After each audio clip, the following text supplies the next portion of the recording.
O Campeonato Brasileiro tem um novo líder e a mídia esportiva não poupou elogios a esse novo líder, que é o Flamengo. Ultrapassou o Cruzeiro na tabela de classificação após ter vencido o Atlético Mineiro no Maracanã. E o Cruzeiro, que era líder outrora, perdeu dentro de casa para o Ceará, e a mídia esportiva vai vir repercutindo essa informação sobre o novo líder do campeonato. Vou trazer esse corte da mídia esportiva para nós analisarmos juntos. Antes de tudo, te peço, se inscreve no canal para você não perder nada dos principais times do Brasil, que eu trago informações aqui todo dia. Se inscreve para você não perder nada, crédito do vídeo na descrição e, claro, vamos ver a repercussão. De hoje o Flamengo chegou à terceira vitória seguida e o Galo à terceira derrota seguida no Campeonato Brasileiro.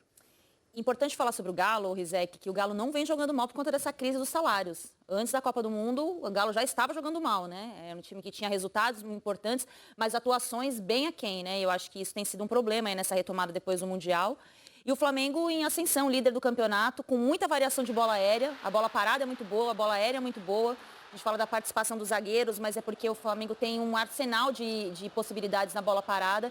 E é mais um pouco dessa construção do trabalho do Felipe Luiz, né? O time que, se às vezes o meio campo não funciona, ofensividade, às vezes o time é superado pela boa marcação do adversário, bola parada ganha jogo, bola aérea ganha jogo, como a gente tem visto aí nos últimos jogos. O Felipe, o Galo teve a chance no primeiro tempo, né? Uma chance claríssima, sem goleiro, com o Rony. Não aproveitou e foi castigado. Até acho que o Galo fez um bom jogo. Diferente dos jogos passados, que o Galo não vinha tendo boas atuações, o Galo teve uma boa atuação. Se de repente o Rony tivesse feito aquele gol, né? Se caísse no pé do cara certo, que é o Hulk, ele teria afundado e teria feito o gol. Agora, o Flamengo, de fato, tem um leque de possibilidades, né? Quando você de repente fecha o meio, tem as laterais. Se era o Hulk aí, ele tinha afundado, com certeza era gol. O Flamengo tem um leque de possibilidades. Não é à toa que é o líder do campeonato. O Flamengo, quando joga mal, ele ganha. O Flamengo, quando joga bem, ele ganha e ganha bem. Hoje o Flamengo jogou bem contra um time que é bom, que fez um dos seus melhores jogos, ao meu modo de pensar, na temporada, e foi eficiente. Teve oportunidade na bola parada, foi lá e fez o gol. Então, assim, é o melhor ataque do campeonato, é a melhor defesa do campeonato, e com certeza vai brigar até o final por esse título brasileiro, e os outros também, que vai disputar, que é a Copa do Brasil, a Libertadores. O Flamengo hoje tem demonstrado um leque de possibilidades. Você fecha uma coisa e tem outra coisa. Realmente, nós falávamos muito de Palmeiras, próprio Cruzeiro, que perdeu hoje, mas hoje o Flamengo, sem dúvida nenhuma, é o melhor time do Brasil, pelo menos dentro de campo, jogando futebol. Líder com um jogo a menos, 3 vitórias seguidas e com uma janela que ainda está aberta e não para de trazer gente, Rick. E várias possibilidades, né? No jogo passado, a gente falou, eu pelo menos falei muito do Everton Araújo, que fez uma partida extraordinária. Hoje, o Alan volta e faz uma partida também muito consistente. Então, assim, dentro daquilo que é esse elenco do Flamengo, das possibilidades, a gente está vendo, né, os novos reforços, o Royal, o Emerson Royal e o espanhol, né, o Sarru. Então, assim, é um Flamengo que vai brigar por tudo, Rizek. A gente não tem dúvida disso, está montando o elenco para isso. Já tinha um elenco forte, é claro, perdeu uma peça, na minha opinião, muito importante, que foi o Gerson, que era uma peça muito importante para esse elenco, mas está trazendo jogadores para também manter não só o nível desse 11 titulares, mas também de possibilidades quando algo não está dando certo, como hoje. Hoje iniciou com o Pedro, daqui a pouco estava com o Wallace e Ian, daqui a pouco está com o Juninho. É muita possibilidade e o nível não cai. Às vezes o nível ou mantém ou aumenta. Então é um Flamengo que vai chegar forte para esse resto da temporada para buscar tudo. Aliás, não sei se vocês concordam, estava conversando com o Felipe vendo o jogo aqui, sobre o Pedro. Pedro voltou contra o Fluminense domingo passado, entrou aos 26, fez o gol aos 39. Aí foi titular contra o Bragantino e hoje não fez gol, mas não sei se vocês vão concordar. Eu vi o Pedro correndo pra caramba, se matando em campo, dando combate na direita, na esquerda. Assim, talvez seja o Pedro com o qual o Felipe sempre sonhou, um Pedro combativo, correndo. Esse é o Pedro que o Felipe quer ver, pelo menos na disposição, no combate, na correria. Mais participativo, né? Sim. Estando presente em muito mais ações do jogo do que simplesmente numa finalização, numa jogada para concluir, para preparar a jogada para alguém, junto com o Arrascaeta. E a gente falou muitas vezes, até antes da Copa do Mundo, sobre possibilidades de jogarem juntos ou não. E o Felipe, em poucos jogos, apostou na dupla como titular, entendendo que os dois, quando estavam juntos, não permitiam ao Flamengo fazer a pressão tão intensa na saída de bola como ele gosta que aconteça. Hoje os dois jogaram. Agora acho importante a gente voltar a falar sobre o que os jogadores falaram ali na entrevista, tanto o Hulk como os jogadores do Flamengo, principalmente porque esse confronto vai se repetir a partir de quinta-feira pela Copa do Brasil, próximo jogo na quinta.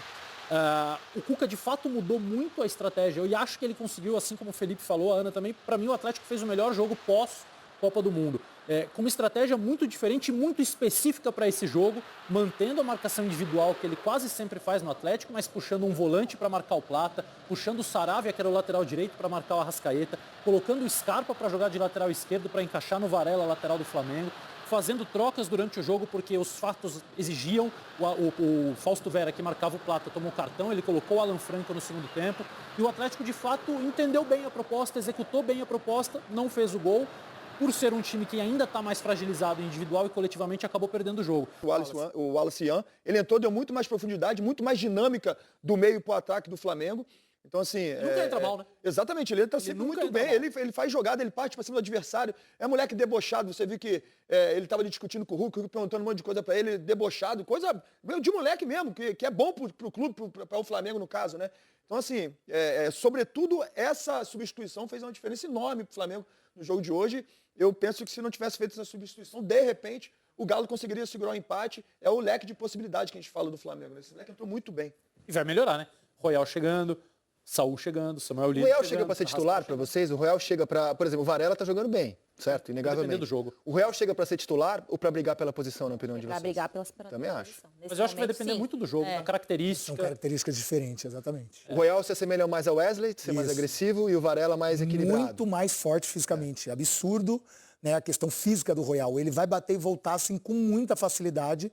É claro que se o Felipe Luiz optar por um esquema onde ele vai querer um lateral, como o Vinha hoje falou mesmo na entrevista, hoje eu fiquei um pouquinho mais, eu gosto de sair mais, mas é o caso do Royal. Se precisar sair, ser mais intenso, o Royal é titular. Agora, se precisar de uma contenção para abrir um lado esquerdo, para colocar alguém para jogar daquele lado, com certeza o Varela tem vantagem. Elenco, né? Que vocês estão falando das alterações. Tem 5 alterações que estraga times, né? As do Flamengo melhora o time. Não importa qual o time titular que o time comece, as alterações melhoram. Mas é isso, assim, eu acho que o grande diferencial da preparação física é quando você consegue equiparar seus titulares e seus reservas, ponto. O Flamengo conseguiu. Só que aí você pega um banco de muita qualidade. Melhor elenco da América Latina, né? Acho assim, daqui dos nossos, com certeza é o melhor elenco. Quando os jogadores que... Se ele poupa, ou se ele muda, ele pega os jogadores do banco, os jogadores do banco entram bem. O Wallace Ian, o Losetti lembrou bem. Dificilmente ele entra no jogo fora da temperatura que o jogo pede. No jogo passado ele decidiu. Exatamente. É ele que faz. É claro, o Vinha começa a jogada e ele dá a opção por dentro e espera o Wesley passar para dar o Tem toque. a personalidade que o Felipe falou, né? Ele vai pra cima, ele encara mais pegar as atuações velho. dele desde que entrou contra o Chelsea, é impressionante, cara. Isso é ótimo pro clube, assim. Eu só que rival não gosta. Quando ele tava no campo, eu vou pegar esse moleque, caçar, tentar meter na cabeça. Normal, mas eu quero esse atleta no meu time. Eu quero um atleta que desestabiliza o outro no meu time. Isso faz parte do futebol. Mas é curioso, porque a gente vê o Wallace Ian, o próprio Vinha. Quando o Felipe fala desses jogadores, o Felipe fala que vocês não acompanham o dia a dia deles. Diz que esse moleque é um cavalo treinando. Isso que é absurdo. O que ele vai pra cima da zaga titular, o que ele bagunça no treino, entre aspas, bagunça no sentido positivo. O que ele gosta de treinar, o que ele gosta de aprender.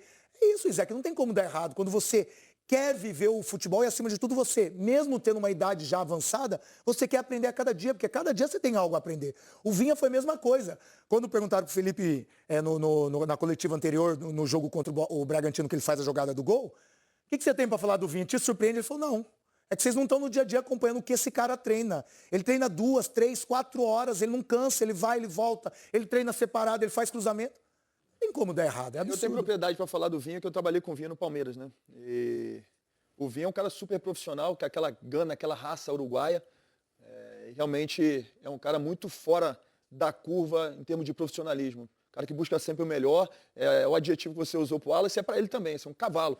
Quando o cara fica 10 meses se recuperando de uma lesão, o cara quando volta, é impossível ele voltar 100%. Ele começa a sentir dor em outros lugares, ele tem que ser muito profissional para ele manter o ritmo. Então, assim, ele está sempre melhorando. O jogo contra o Bragantino, a jogada que ele faz o gol, é jogada de quem é muito forte fisicamente, de forte com a arrancada, com a bola no pé. Um cara que ainda não está 100%. Um cara que exatamente, ele deu entrevista e falou assim, 80 minutos, eu falei que o Felipe estava com a perna pesada, ficou 10 meses parado, tá com a perna pesada. Então, assim, ele mudou o Fla-Flu, né, quando ele entrou, foi bem contra o Bragantino. Agora, você enfrentou o Carrascal também pelo Palmeiras na Libertadores, né? Que tá a caminho do Flamengo. Tenho muita gratidão a ele, porque Isso que eu ia falar. Sem dúvida alguma, a expulsão dele, eu acho que, Isso que eu ia não teríamos passado. Ele foi expulso, a gente meteu 3 no River lá, Monumental de... Não foi no Monumental, o jogo foi em outro lugar, mas metemos 3 na Argentina. Acho que foi no campo do Independente, não foi? E depois do jogo de volta, a gente perdeu de 2-0, foi um Deus nos acuda. Agora, a gente estava elogiando o Pedro, né? Antes do Mundial, o Arrascaeta estava voando, Pedro estava tentando retomar o espaço dele. impressão que eu tenho é que do Mundial para cá o Arrasca não conseguiu fazer a diferença como ele vinha fazendo. Já não foi brilhante no Mundial, foi questionado, inclusive, desde a volta também o Arrasca não está jogando que ele... Pô, ele era o grande jogador do campeonato. Ele era o artilheiro do campeonato quando parou o Mundial, né? Aí Exato. volta, o Caio Jorge assume a liderança. Será que é impossível ter os dois bem ao mesmo tempo? É o feitiço de Áquila? É o feitiço de Áquila. Né? Impossível não é, mas assim, mostra mais uma vez como é o elenco do Flamengo, né? Eu acho que é uma resposta que o Felipe dá também, ou um aviso que o Felipe dá. O Pedro não estava jogando porque o Pedro tinha que se entregar um pouco mais. E a gente tem visto, principalmente do Mundial para cá, o Arrascaeta se entregando um pouco menos, digamos assim. É um craque, eu sempre falei, assim, não vou cansar de falar, para mim o Arrascaeta, principalmente no futebol sul-americano, é craque, é muito acima dos demais. Mas no futebol de hoje você precisa ter mais intensidade, você precisa correr, você precisa ajudar os seus companheiros. De repente é por isso que o Felipe hoje deixou o Pedro mais tempo e não tirou o Arrascaeta. Mas assim, mostra o elenco do Flamengo. O Arrascaeta saiu, quem entrou e manteve o ritmo de jogo, melhorou o ritmo de jogo, porque o Flamengo hoje, sem dúvida nenhuma, é o melhor time. É isso aí, amantes do futebol. O Brasileirão tem um novo líder, o Flamengo, que a mídia esportiva elogiou bastante o trabalho do Felipe Luiz. O Flamengo vem fazendo, né, excelentes jogadas aéreas nos últimos jogos. Foi assim que saiu o gol contra o Fluminense, foi assim que saiu um gol de empate contra o Bragantino, que depois veio a virada, e assim veio o gol da vitória contra o Atlético Mineiro. Então o Flamengo está conseguindo achar soluções quando pega times fechados e não consegue penetrar, criando boas jogadas, né, com a bola no chão. O Flamengo tem achado soluções nessa bola aérea, é o novo líder do campeonato, agora está 2 pontos à frente do Cruzeiro, e essa foi a repercussão da mídia esportiva. Você acha que o Flamengo vai conseguir manter a liderança até o final do campeonato? E realmente o Flamengo merece, né, tá na liderança e merece ser campeão dessa competição? Ou o Cruzeiro vai surpreender e vai conseguir se encaixar e recuperar essas 2 partidas, um empate e uma derrota, e vai voltar firme na briga com o Flamengo pelo título? Comente sua opinião aqui, que ela é muito importante. E claro, vai tacando o dedo no like para ajudar o trabalho e se inscreve para você não perder os próximos vídeos.